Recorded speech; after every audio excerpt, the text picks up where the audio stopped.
You know, Shaniqua, someday I will write a computer program that will allow people to walk into a restaurant and order food without the need for a waitress. Ever heard of a drive-thru? Brad, you're just upset you got a burger spilled in your lap. Yes, Shaniqua, I guess I'm still upset about it. What really upsets me is biology class. I don't want to dissect a frog.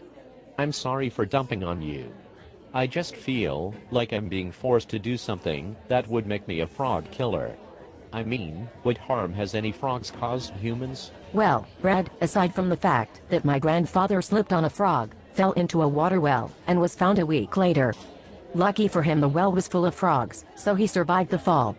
Some frogs sacrificed their lives to cushion his fall, but on the other hand, if he didn't slip on a frog in the first place, he never would have fell into the well.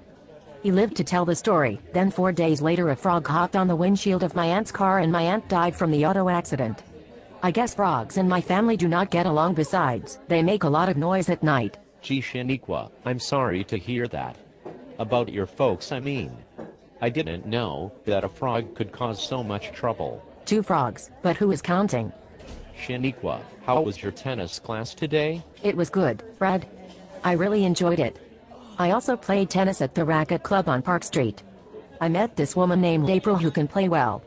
Brad, have you played tennis before? I've played tennis on my computer, but I suppose that doesn't really count. No.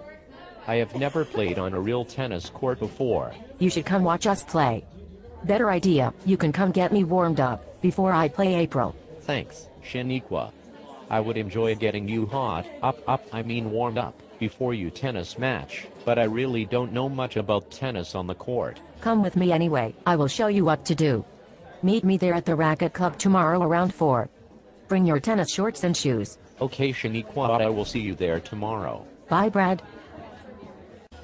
Bye-bye.